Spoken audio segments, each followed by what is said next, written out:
سورہ بقرہ کی آیت نمبر 101 سے لے کر 103 تک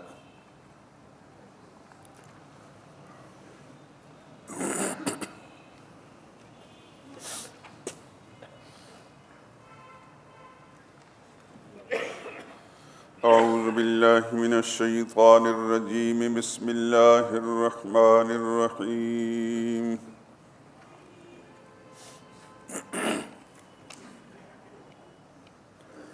وَلَمَّا جَاءَهُمْ رَسُولٌ مِّنْ عِندِ اللَّهِ مُصَدِّقٌ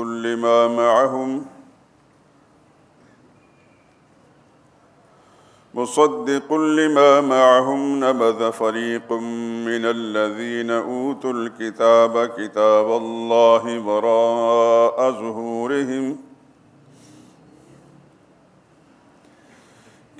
اللَّهِ وَرَاءَ ظُهُورِهِمْ كَأَنَّهُمْ لَا يَعْلَمُونَ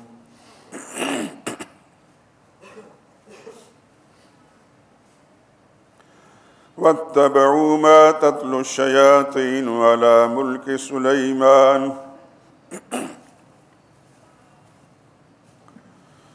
وَمَا كَفَرَ سُلَيْمَانُ وَلَكِنَّ الشَّيَاطِينَ كَفَرُوا يُعَلِّمُونَ النَّاسَ السِّحْرَ وَمَا أُنزِلَ عَلَى الْمَلَكَيْنِ بِبَابِلَ هَارُوتَ وَمَارُوتَ وَمَا يُعَلِّمَانِ مِنْ أَحَدٍ حَتَّى يَقُولَا إِنَّمَا نَحْنُ فِتْنَةٌ فَلَا تَكْفُرْ فَيَتَعَلَّمُونَ مِنْهُمَا مَا يُفَرِّقُونَ بِهِ بَيْنَ الْمَرْءِ وَزَوْجِهِ وَمَا هُمْ بِضَارِّينَ بِهِ مِنْ أَحَدٍ إِلَّا بِإِذْنِ اللَّهِ وَيَتَعَلَّمُونَ مَا يَضُرُّهُمْ وَلَا يَنفَعُهُمْ وَلَقَدْ عَلِمُوا لَمَنِ اشْتَرَاهُ مَا لَهُ فِي الْآخِرَةِ مِنْ خَلَاقٍ وَلَبِئْسَ مَا شَرَوْا بِهِ أَنفُسَهُمْ لَوْ كَانُوا يَعْلَمُونَ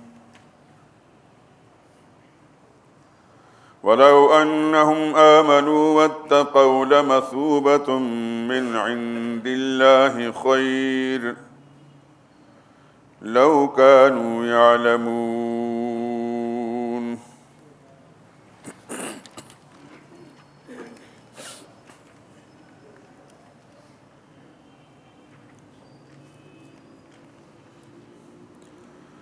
وَلَمَّا جَاءَهُمْ رَسُولٌ اور جب پہنچا ان کے پاس رسول من عند اللہ اللہ کی طرف سے مصدق لما معہم تصدیق کرنے والا اس کتاب کی جو ان کے پاس ہے نبذ فریق تو پھینک دیا ایک جماعت نے من الذین اوتوا الکتاب اہل کتاب میں سے کتاب اللہ اللہ کی کتاب کو وراء ظہورہم اپنی پیٹھ کے پیچھے کأنہم لا یعلمون گویا کہ وہ جانتے ہی نہیں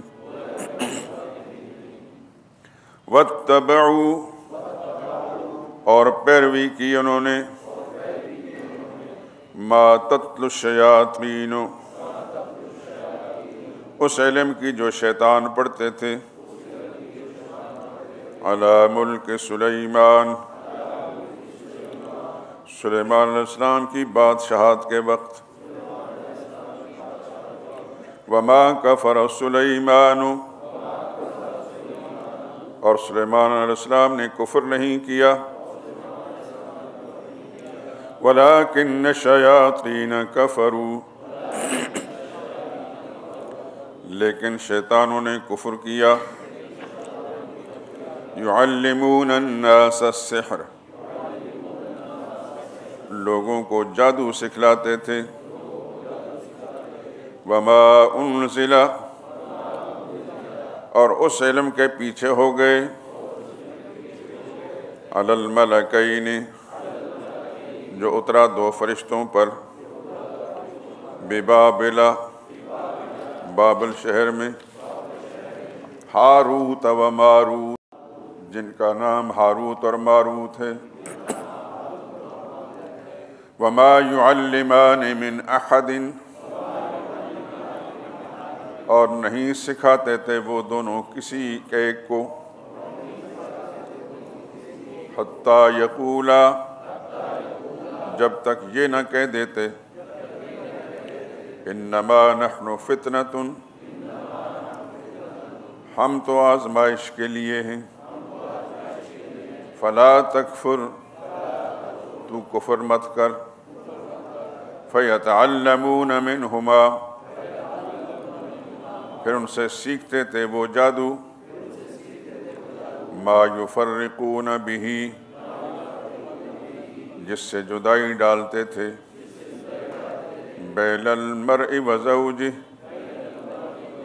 مرد اور اس کی عورت میں، وما ہم بضارین بہ، اور وہ اس سے نقصان نہیں کر سکتے تھے، من احد، کسی ایک کا، الا باذن اللہ، بغیر اللہ کے حکم کے، ویتعلمون، اور سیکھتے ہیں، ما یضرہم، وہ چیز جو ان کو نقصان دے، ولا ینفعہم، اور ان کو فائدہ نہ دے، وَلَقَدْ عَلِمُوا، حالانکہ وہ خوب جان چکے ہیں، لَمَنِ اشْتَرَاهُ، جس نے بھی یہ جادو اختیار کیا، مَا لَهُ فِي الْآخِرَةِ، نہیں ہے اس کے لیے آخرت میں، من خلاق، کوئی حصہ، وَلَبِئْسَ، اور بہت بری ہے، ما شروا بہ انفسہم، جس کے بدلے بیچا انہوں نے اپنے آپ کو، لو کانوا یعلمون، کاش ان کو سمجھ ہوتی، ولو انہم آمنوا، اور اگر وہ ایمان لاتے، واتقوا، اور تقوی اختیار کرتے، لمثوبۃ من عند اللہ، تو بدلہ پاتے اللہ کے ہاں سے، خیر، بہت بہتر، لو کانوا یعلمون، کاش ان کو سمجھ ہوتی۔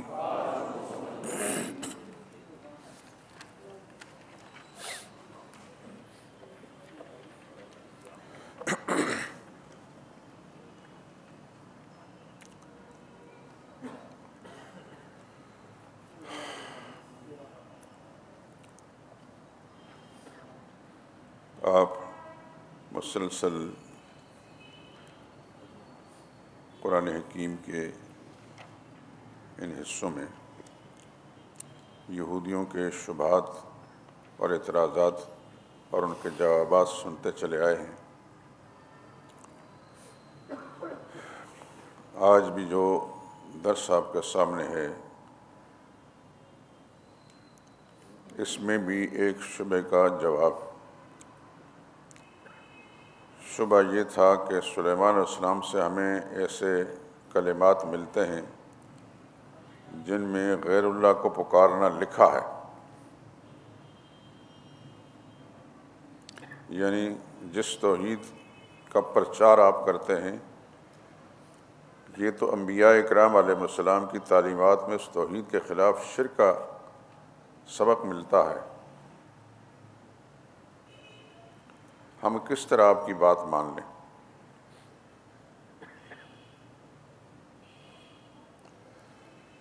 اصل قصہ یہ ہے، سیدنا سلیمان علیہ السلام اللہ کے وہ پیغمبر گزرے ہیں کہ اللہ کریم نے انسانوں کے علاوہ جنات بھی ان کے تابع کیے تھے، چرند پرند ان کے تابع تھے، اور ان میں سے کوئی بھی ان کی حکم عدولی نہیں کر سکتا تھا۔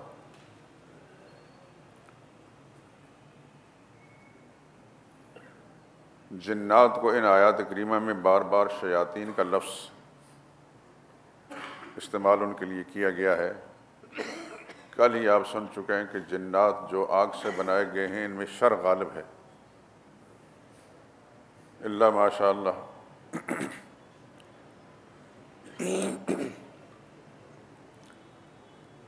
تو چونکہ سرعت رفتار ان کے اندر بہت زیادہ ہے، منٹوں کے اندر کہیں سے کہیں پہنچ جاتے ہیں، لیکن حضرت سلیمان علیہ السلام کے حکم کے تابع تھے۔ آگے چل کر 22ویں پارے میں آئے گا کہ سلیمان علیہ السلام نے ان کو ایک تعمیر پر لگا دیا اور خود اپنے عصا ہاتھ میں لے کر کھڑے ہو گئے، دیکھتے رہے۔ تو جنات کام بھی کر رہے ہیں اور مڑ مڑ کر دیکھ بھی رہے ہیں کہ سلیمان علیہ السلام ہمیں دیکھتے ہیں یا نہیں دیکھتے، کیونکہ ان کے لیے سرتابی کرنا بڑا مشکل تھا۔ اللہ تعالیٰ نے حضرت سلیمان کو ایسی سلطنت عطا فرمائی تھی کہ سرکشی اور سرتابی کسی کے لیے ممکن نہیں تھی۔ تو مسلسل لگے ہوئے کام میں۔ اللہ کا کرنا ایسا ہوا کہ سلیمان علیہ السلام کھڑے کھڑے اپنے عصا کے سہارے روح قبض ہو گئی، لیکن اسی طرح کھڑے ہیں، اور جنات مڑ مڑ کر دیکھتے ہیں، سلیمان علیہ السلام دیکھ رہے ہیں ہمیں اور کام میں لگے ہیں، حالانکہ سلیمان علیہ السلام وفات پا چکے ہیں۔ یہ قرآن میں ہے۔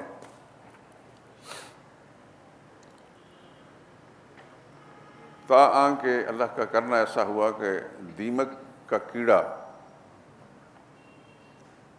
قرآن حکیم کے اندر اس کو دابۃ الارض کہا گیا، زمین کا کیڑا، وہ لاٹھی کو ایک طرف سے لگ گیا، وہ کھاتا رہا تاکہ مکمل طور پر لاٹھی کو کھوکھلا کر دیا، تو لاٹھی ٹوٹ کر گر پڑی، تو سلیمان علیہ السلام ہی گر پڑے۔ تو جنات کو اس وقت افسوس ہوا، اور تبینت الجن، جنوں نے اظہار افسوس کیا، اللہ کانوا یعلمون الغیب، کاش ہم غیب جانتے ہوتے، ما لبثوا فی العذاب المہین، تو اس مصیبت میں عرصے سے پتہ نہیں کب سے سلیمان علیہ السلام کا روح قبض ہو چکا تھا اور ہم کام میں لگے ہوئے ہیں۔ ہمیں اگر پہلے پتہ چل جاتا تو ہم بھاگ جاتے۔ تو سلیمان علیہ السلام کے تابع اللہ نے جنات بھی، یہ حتیٰ کہ ہوائیں بھی ان کے تابع تھیں۔ وَلِسُلَيْمَانَ الرِّيحُ، قرآن کریم میں ہے، غُدُوُّهَا شَهْرٌ وَرَوَاحُهَا شَهْرٌ، صبح کے وقت بھی ہوا ان کے تخت کو 1 مہینے کی مسافت پر لے جاتی، اور شام کے وقت بھی 1 مہینے کی مسافت پر لے جاتی۔ یعنی اب جو جہاز ہیں یہ انسانی تکنیک کے ساتھ چلتے ہیں، لیکن 1 گھنٹے کے اندر 1 مہینے کی مسافت پر نہیں چلتے، لیکن وہ ایک معجزانہ طور پر اللہ تعالیٰ کا ایک نظام تھا۔ سلیمان علیہ السلام کے تخت کو وہ ہوا صبح شام اتنی مسافت پر لے جاتی تھی، اور بے شمار چیزیں۔ تو جنات بھی تابع تھے حضرت سلیمان علیہ السلام کے۔ تو جنات کے اندر جیسے شر میں نے بتایا تھا کہ غالب ہے، انہوں نے موقع پا کر جادو سیکھ لیا اور لوگوں کو جادو سکھاتے رہتے۔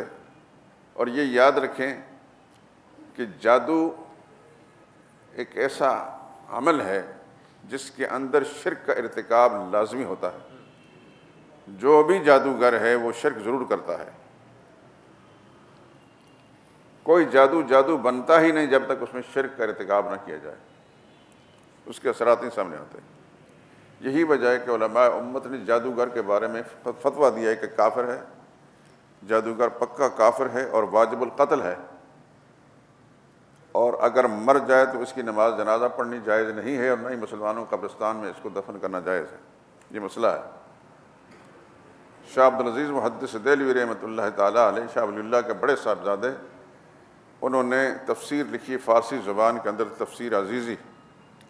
اس کے اندر انہوں نے لکھا ہے کہ جادو کی 13 قسمیں، اور ہر قسم کے اندر شرک موجود ہے۔ تو جادوگر مشرک ہوتا ہے اور شرک کا ارتکاب کرتا ہے، اور اسی کی وجہ سے کچھ غیر معمولی اثرات سامنے آتے ہیں۔ لیکن جادوگر چونکہ شرک کا مرتکب ہوتا ہے، اس وجہ سے کافر ہے، اور جو اس کو مانتا ہے اس کا بھی ایمان ایسا ہی ہے۔ اللہ تعالیٰ سب کو اپنی حفاظت میں رکھے۔ آپ کے ملک کے اندر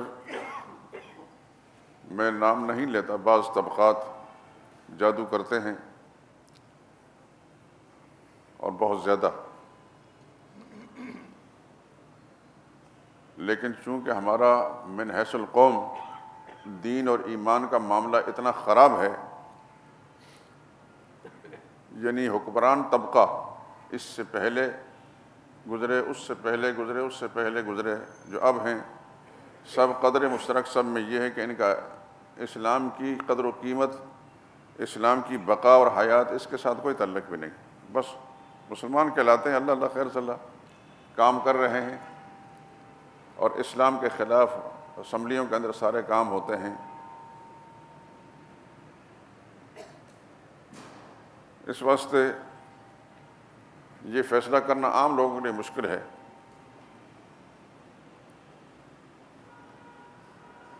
غیر اسلامی قوانین چلتے ہیں ملک کے اندر اور پاس بھی ہوتے ہیں۔ ابھی تھوڑا عرصہ پہلے، میرا خیال ہے ہفتے بھی نہیں گزرے، کسی اسمبلی کے ممبر نے یہ بل پیش کیا کہ شراب پر پابندی ہونی چاہیے، تو غالب اکثریت نے کہا شراب پر پابندی نہیں ہونی چاہیے۔ کیا یہ مسلمان ہیں؟ سود کا نظام چل رہا ہے، کب سے چل رہا ہے اور ابھی تک ختم نہیں کیا گیا۔ کیا یہ مسلمان ہیں؟ مسلمانی کوئی ایسی چیز ہے چپک گئی ان کے ساتھ؟ یہ ہماری بد نصیبی ہے، بدقسمتی ہے کہ ہم نے ہمیشہ ہی ان لوگوں کو اپنا قائد اور اپنا رہنما اور اپنا کچھ بنایا، اور جب وقت آتا تو ہم انہی کے حق میں ووٹ استعمال کرتے ہیں۔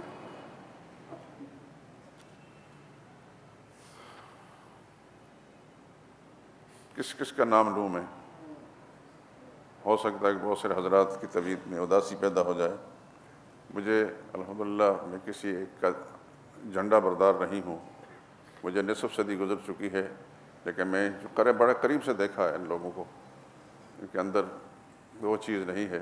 آپ حضرات کو معلوم ہوگا کچھ عرصہ پہلے، یعنی یہ حکومت اس حکومت سے پہلے، اس سے بھی پہلے ایک حکومت تھی، اس کے ایک وزیر نے، وفاقی وزیروں کا ایک اجلاس تھا، اس اجلاس کے اندر شروع کرنے کے لیے قرآن کریم کی تلاوت کی اور سورہ اخلاص پڑھی، وہ نہیں پڑھ سکا۔ شاید اس پارٹی کا وہ وزیر مر گیا ہے، فوت ہو گیا ہے۔ پھر دوسری حکومت آئی، اللہ کا کرنا ایسا ہوا، ان کا بھی اجلاس ہوا، اس میں قرآن کریم کی تلاوت کرنے کے لیے ایک وزیر کو کہا گیا، اس نے بھی قرآن سورہ اخلاص جیسی صورت، جو بالکل دیہاتی لوگ بھیڑ بکرے چرانے والے بھی سورہ اخلاص صحیح پڑھتے ہیں، وہ غلط پڑھی۔ پھر ہمارے جو موجودہ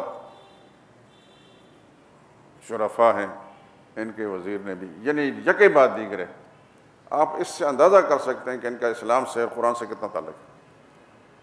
میں چھوٹا سا تھا، بچہ تھا، چونکہ ہمارا گھرانہ دینداروں کا تھا، الحمدللہ العظیم ہمارے لیے مشکل کوئی نہیں، لیکن اپنے علاقے کے ان پڑھ جاہلوں کو ہم نے دیکھا کہ ان کو قرآن کریم کی اور صورتیں یاد نہیں ہوتی، سورہ اخلاص یاد ہوتی تھی۔ ہماری مسجد جو ہمارے گھر کے بالکل ساتھ تھی، جو میرے دادا پردادا پتہ نہیں کتنی پشتیں درمیان میں گزری ہیں، اس میں لوگ آتے تھے، عقیدت کے ساتھ آتے تھے۔ میرے والد صاحب اس علاقے کے ایک مقبول ترین انسان تھے۔ اپنی شرافت، اپنی دینداری کے سبب سے بہت کم بولنا۔ میں نے اپنی زندگی میں اپنے والد کی نظر غلط نہیں دیکھی اور اس کی زبان سے کبھی بےہودگی نہیں سنی۔ یہ اللہ تعالیٰ کا خاص فضل۔ بہرحال یہ اللہ کی مہربانی ہے۔ تو ان لوگوں کو ہم چھوٹے چھوٹے بچے ہوتے تھے، اس وقت ہم کسی سے پوچھ بھی لیتے تھے تو کوئی برا نہیں مناتا تھا۔ یعنی آپ اندازہ کریں کہ میں چھوٹا سا ہوں، 4-6 سال کا، تو مجھے چھوٹا استاد کہتے تھے۔ بوڑھے بوڑھے بابے مجھے چھوٹا استاد کہتے تھے۔ بلکہ ایک بات آپ کو سناتا ہوں، غالباً میں 8-10 سال کا ہوں گا، تو ہمارے علاقے کے بوڑھے بوڑھے بابے فوت ہو کے اللہ بخشے ان کو، انہوں نے مجھے آگے کھڑا کر دی نماز کے لیے۔ آواز میری اچھی تھی اس وقت، قرآن بھی صحیح پڑھتا تھا، تو نماز میں نے پڑھانی شروع کی تو میرے والد صاحب نے دیکھ لیا، تو والد صاحب نے ان کو کہا کہ یہ نابالغ بچہ ہے، اس کے پیچھے آپ کی نماز نہیں ہوتی۔ تو وہ لوگ پتہ کیا کہتے ہیں استاد جی ہماری نماز ہوتی، یعنی ہمیں اتنی عقیدت ہے ان کے ساتھ، ہماری نماز ہوتی۔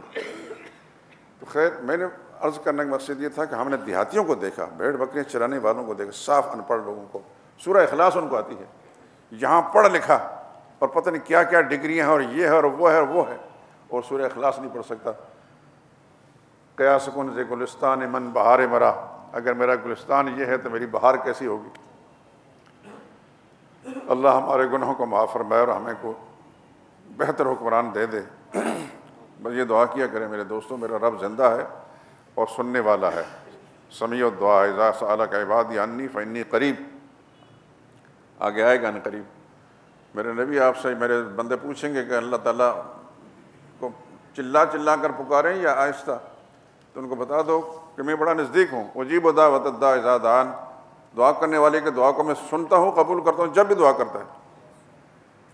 تو اللہ سے ہر وقت مانگا کریں میرے، کسی حال میں بھی آپ ہیں، کسی حال میں بھی، راستے میں چل رہے ہیں تو دعا کریں، بیٹھے ہیں تو دعا کریں، لیٹے ہیں تو دعا کریں، دکان میں بیٹھے ہیں کسی سے بات نہیں کر رہے دعا کریں، یا اللہ اس ملک کے حالات بہتر کر دے، اس ملک کو استحکام نصیب فرمائے، اس ملک کے سلامتی کے دشمن ہر وقت لگے ہیں دوستو، ہم سوچیں یا نہ سوچیں، اس ملک کی سلامتی کے بقا کے دشمن موجود ہیں، اور اس ملک کے نظریے کے دشمن تو ہیں ہی ہیں، اور جو اس وقت آپ کے معاشی حالت ہو چکی ہے اس کو تو یہ ڈھکی چھپی بات کسی سے نہیں، یہ پوری پلاننگ کے ساتھ، منصوبہ بندی کے ساتھ یہ کیا گیا ہے۔ اللہ ہمارے گناہوں کو معاف فرمائے۔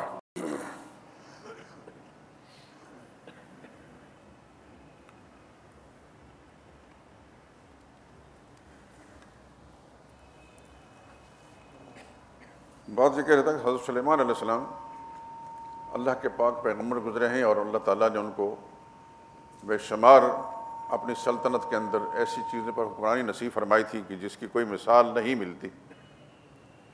ہوائیں ان کے تابع ہیں، چرند پرند ان کے تابع ہیں، انسان ان کے تابع ہیں، جنات ان کے تابع ہیں۔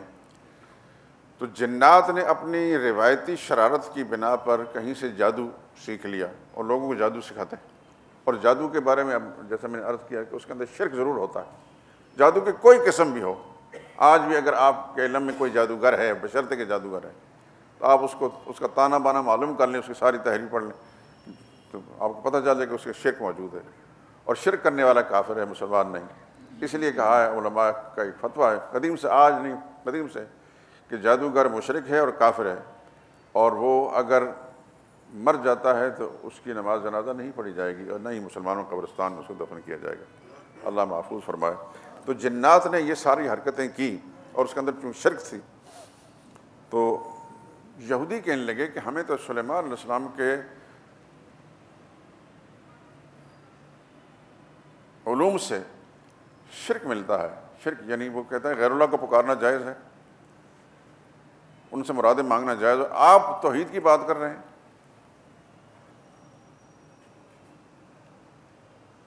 یہ کیسے ممکن ہو سکتا خدا کا پیغمبر جو ہے شرک کرے؟ لیکن وہ جو جنات شریر طبقہ تھا انہوں نے یہ حرکتیں کی، تو حضرت سلیمان علیہ السلام نے ان کو پکڑ کر ان سے سارے کے سارے جتنے بھی پوتریاں تھیں ان کی شرک والی، وہ ساری لے کر ان کو دفن کر دیا زمین میں، اور اپنا جو ان کا تخت تھا تخت کے نیچے دفن کر دیا۔ علماء نے لکھا یہ موت آئی حضرت سلیمان علیہ السلام پر، بقا تو اللہ کی ذات کو ہے۔ جنات بڑے شرارتی تھے، شیطان ہو گئے کہ یہ اسی کے نیچے سے وہ سارا کچھ نکال کر مطلب ہے کہ تشہیر کرنے شروع کر دی کہ یہ جو کچھ ہمارے پاس ہے یہ سلیمان علیہ السلام کے علوم ہیں، یہ ان کی تعلیمات ہیں۔ چنانچہ اس میں لوگوں نے ہاتھوں ہاتھ اس کو لیا کہ سلیمان پیغمبر کی یہ تعلیمات ہیں تو یہ ٹھیک ہی ہوں گی۔ تو اس کو قرآن کریم کہتا ہے وَلَمَّا جَاءَهُمْ رَسُولٌ مِّنْ عِندِ اللَّهِ، جب ان کے پاس رسول آئے یعنی محمد مصطفیٰ صلی اللہ علیہ وسلم اللہ کی طرف سے، مصدق لما معہم، تصدیق کرنے والے اس کتاب کی جو ان کے پاس تھی، مراد تورات ہے۔ نبذ فریق من الذین اوتوا الکتاب، نبذ کو نے پھینک دیا، فریق ایک جماعت نے، من الذین اوتوا الکتاب اہل کتاب میں سے، یعنی یہودیوں میں سے ایک فریق نے چیز کو کتاب اللہ کتاب کو پھینک دیا، یعنی چھوڑ دیا، اس پر عمل کرنا چھوڑ دیا۔ وراء ظہورہم، اپنے پیٹھ کے پیچھے، جیسے ہم کہتے ہیں پیٹھ کے پیچھے فلاں چیز پھینک دی گئی، کأنہم لا یعلمون، گویا وہ جانتے ہی نہیں۔ اور انہوں نے کیا کیا؟ واتبعوا ما تتلو الشیاطین، پیچھے ہو گئے اس چیز کے، اس علم کے جو پڑھتے تھے شیطان سلیمان علیہ السلام کی بادشاہت کے زمانے میں۔ شیطان سے مراد جنات ہیں۔ سلیمان علیہ السلام کے زمانے میں وہ پہلے تو چالاکی کے ساتھ ایسی حرکتیں کی، ان کی وفات کے بعد پھر برملا، پھر ان کو تو ہاتھ آ گیا کہ سلیمان علیہ السلام کے تخت کے نیچے سے یہ علوم ملے ہیں، معلوم ہوتا ہے یہی سلیمان علیہ السلام کی تعلیمات تھیں۔ تو اس کو قرآن ذکر کرتا ہے واتبعوا، پیروی، پیچھے ہو گئے اس چیز کے جو پڑھتے تھے شیطان سلیمان علیہ السلام کی بادشاہت میں۔ وما کفر سلیمان، اللہ صفائی پیش کرے سلیمان علیہ السلام نے کفر نہیں کیا، کیونکہ جادو کے اندر کفر ہوتا ہے، سلیمان علیہ السلام نے کفر نہیں کیا۔ ولکن الشیاطین کفروا، شیطان کفر کرتے رہے، یعلمون الناس السحر، لوگوں کو جادو سکھاتے تھے، مراد جنات ہیں۔ ایک تو یہ، دوسرا وما انزل علی الملکین، اور پیچھے ہو گئے اس علم کے جو اترا دو فرشتوں پر بابل شہر کے اندر، وہ فرشتے ہاروت اور ماروت ان کا نام۔ یہ دو فرشتے اللہ تعالیٰ نے اس شہر کے اندر اتارے بطور آزمائش کے، جیسا کہ یہاں آگے آ رہا، اور ان کو جادو کا علم تھا۔ لوگوں کو بتاتے تھے کہ یہ جادو جو تم سیکھ رہے ہو یہ تمہاری تباہی کا سامان ہے، مت سیکھو۔ تو کئی لوگ بڑے چالاک چال باز کہتے تھے ہم اپنے بچاؤ کے لیے سیکھتے ہیں، آپ ہمیں سکھائیں۔ تو وہ ملائکہ کرام ان کو سکھا تو دیتے لیکن ساتھ ساتھ بتا دیتے کہ یہ نقصان کا سبب ہے، اس پر عمل کرو گے تمہاری تباہی آئے گی۔ تو پیچھے ہو گئے اس علم کے جو سلیمان علیہ السلام کے زمانے میں تھے، یا ہاروت ماروت فرشتوں نے مطلب انہوں کو سکھایا تھا۔ اور فرشتے کہتے ہیں ما یعلمان من احد، وہ سکھاتے نہیں تھے کسی ایک کو بھی، حتیٰ یقولا، جب تک وہ یہ کہہ نہ دیتے انما نحن فتنۃ، ہم تو آزمائش کے طور پر ہیں، ہمیں تو آزمائش کے طور پر اللہ نے بھیجا ہے، ہم لوگوں کو تعلیم دینے کے لیے نہیں، شرک کی تعلیم دینے کے لیے اور جادو کی تعلیم دینے کے لیے نہیں آئے، ہم تو آزمائش ہے لوگوں کو یہ بتانے کے لیے کہ یہ ہمارے پاس علم ہے، ہم جانتے ہیں اس بات کو، لیکن یہ نقصان کا سبب ہے، جو اس پر عمل کرے گا وہ تباہ برباد ہو جائے گا، اس لیے انہوں نے کہا ہم آزمائش کے لیے بھیجیں گے۔ تو اس فرماتے فلا تکفر، تو کفر نہ کر، ہمیں معلوم ہے، ہم سے اگر کوئی سیکھنا چاہے تو ہم بتا سکتے ہیں کہ یہ کیا ہے، لیکن اس کے اندر کفر ہے، لہذا ہر ایک کو کہتے کفر نہ کر۔ فَيَتَعَلَّمُونَ، شر پسند قسم کے لوگ سیکھتے ان سے، منہما، ان دونوں فرشتوں سے، ما، ایسا علم، یفرقون بہ بین المرء وزوجہ، جس میں جدائی ڈالتے تھے میاں بیوی کے درمیان، یعنی جادو کا علم کے ذریعے سے میاں بیوی کے درمیان جس سے وہ ناراض ہوتے اس کے خلاف کام کیا اور میاں بیوی جدائی ہو گئی۔ یہ جادو کا جو فن ہے اللہ تعالیٰ پناہ میں رکھے، کیا کیا اس سے نقصانات ہوتے ہیں۔ ہم نے تو اللہ کی مہربانی سے یہ سیکھا نہیں، خدا تعالیٰ ہمیں زندگی آخری سانس تک اسے محفوظ رکھے، لیکن آپ حضرات سے میں یہ گزارش ضرور کروں گا کہ ہو سکتا ہے آپ کے جاننے والوں میں، ملنے والوں میں، عزیزوں میں، دور والے نزدیک والے اس طرح کی چیزیں کرنے والے ہیں، ان کو پوری ہمدردی کے ساتھ سمجھا دیں کہ ہم نے اللہ کا قرآن پڑھا، قرآن میں کہ یہ کفر ہے، اور کب تک انسان جی لے گا۔ وقتی طور پر انسان اس جادو کے حوالے سے کوئی مفادات حاصل کر لے گا، لیکن بالآخر یہ مفادات بھی ختم ہو جائیں گے، انسان بھی ختم ہو جائے گا، اور انجام تباہ و بربادی کا ہو، خاتمہ بالخیر نہیں ہوگا ایسے انسان کا۔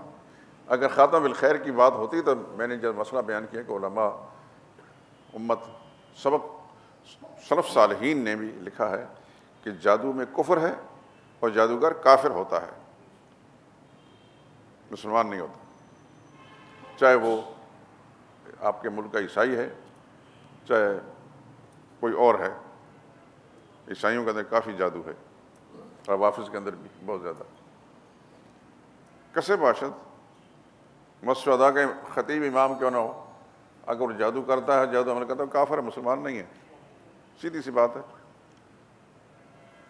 علماء امت نے اللہ تعالیٰ ان کو جزائے خیر عطا فرمائے پہلے سے نشاندہی کر دی۔ میں نے بتایا نا، شاہ عبدالعزیز محدث دہلوی نے 13 قسمیں لکھی ہیں اس کی جادو کی، اور فرمایا ہر قسم کے اندر جادو موجود ہے۔ علامہ ابن تیمیہ رحمۃ اللہ تعالیٰ علیہ جو بہت بڑے انسان گزرے دنیا کے اندر، انہوں نے بڑے واضح طور پر کہا کہ جادو کفر ہے اور جادوگر کافر ہے، دار اسلام سے خارج ہے۔ اس واسطے ایسے لوگوں کے بارے میں بڑی تنبیہ فرمائی انہوں نے، ان سے بچ کر رہنا، جادو سے بچ کر رہنا، دین ایمان کا کباڑا ہو جائے گا۔ تو وہ فرشتے جب بھی کسی کو سکھاتے تو یہ فرمایا انما نحن فتنۃ، ہم تو آزمائش کے طور پر بھیجے گئے ہیں، فلا تکفر، تو کفر نہ کر، یعنی جادو نہ کر، جادو مت سیکھ۔ لیکن اس کے باوجود بدنیت لوگ فیتعلمون، سیکھتے ہیں ان سے وہ جادو، ما یفرقون بہ بین المرء وزوجہ، وہ جدائی ڈالتے اس جادو کے ذریعے سے میاں بیوی کے درمیان۔ وما ہم بضارین بہ من احد، اور وہ اس سے نقصان نہیں کر سکتے تھے کسی ایک کا، الا باذن اللہ، اللہ کے حکم کے بغیر۔ یہ اللہ تعالیٰ کی آزمائش ہے۔ وَيَتَعَلَّمُونَ مَا يَضُرُّهُمْ، اور سیکھتے تھے یہ بدبخت لوگ ان ملائکہ کرام سے بھی وہ جادو جو ان کو نقصان کرتا تھا، وَلَا يَنْفَعُهُمْ، اور ان کو فائدہ نہیں دیتا تھا۔ وَلَقَدْ عَلِمُوا، اور وہ یقیناً جان چکے،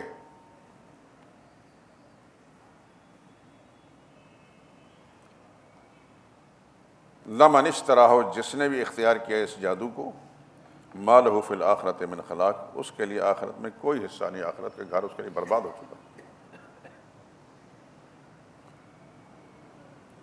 وَلَبِئْسَ مَا شَرَوْا بِهِ أَنفُسَهُمْ، بہت ہی بری چیز ہے جس کے بدلے میں بیچا انہوں نے اپنے آپ کو، یعنی دنیا کے مفاد اور جادو۔ لَوْ كَانُوا يَعْلَمُونَ، کاش ان کو سمجھ ہوتی۔ وَلَوْ أَنَّهُمْ آمَنُوا، اور اگر وہ ایمان لاتے، وَاتَّقَوْا، اور تقوی اختیار کرتے، لَمَثُوبَةً مِّنْ عِندِ اللَّهِ خَيْرٌ، تو بدلہ پاتے اللہ کے ہاں سے بہت بہتر۔ خدا کے پیغمبر حضرت محمد مصطفیٰ صلی اللہ علیہ وسلم یا ان سے پہلے ہر ایک کو یہی سبق سکھاتے رہے۔ نبیوں نے تو انسانوں کی ہدایت کا سامان فراہم کیا، ہر وقت انسانی بھلائی کا کام کرتے رہے۔ کوئی پیغمبر دنیا میں ایسا نہیں گزرا جس نے کسی بھی انسان کے لیے کوئی مشکل پیدا کی ہو۔ جو مشکلات میں پھنسے ہوئے لوگ تھے ان کو ایسا سبق پڑھایا وہ سیدھے راستے پہ چلے گئے۔ آپ جانتے ہیں مکہ کی زندگی کے اندر محمد مصطفیٰ صلی اللہ علیہ وسلم کی جب بعثت ہوئی تو کس قسم کے لوگ تھے؟ جانوروں سے بدتر قسم کے لوگ تھے، لیکن رسول اللہ صلی اللہ علیہ وسلم کے دامن سے جب وابستہ ہوئے پھر کیا تھے اور کیا ہو گئے، رچ کے ملائکہ بن گئے۔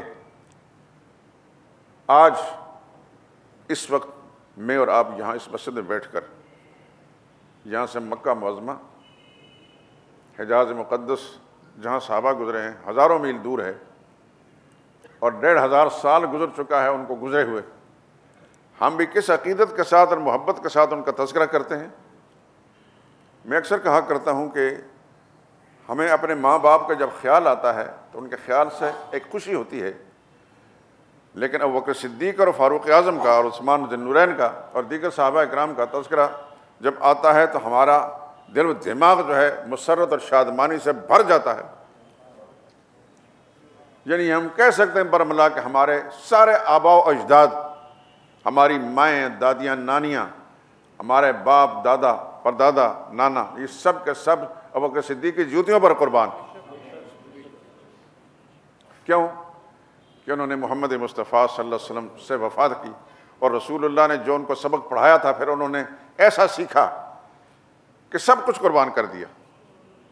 ابوبکر صدیق بہت بڑے تاجر تھے، کپڑے کے تاجر تھے، آج کے زمانے کے آپ بڑا سرمایہ دار آدمی کہہ سکتے ہیں، لیکن رسول اللہ صلی اللہ علیہ وسلم کے دامن سے وابستہ ہوئے، انہوں نے سب کچھ اسلام پر اور پیغمبر اسلام کے حکم پر قربان کر دیا۔ مدینہ طیبہ میں ایک دفعہ ابوبکر صدیق بیٹھے ہیں،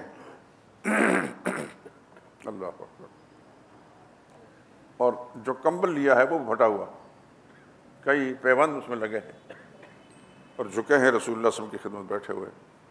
خدا کا فرشتے آ گئے نبی کریم صلی اللہ علیہ وسلم پر اس کیفیت کو بیان کر کے، تو رسول اللہ صلی اللہ علیہ وسلم سے فرمایا کہ ابوبکر سے پوچھیں کہ کیا اتنا بڑا سرمایہ دار ہو کر، اتنا مالدار ہو کر، کاروباری ہو کر، سب کچھ ختم کر کے اس وقت پھٹے سے لباس کے اندر بیٹھے ہیں،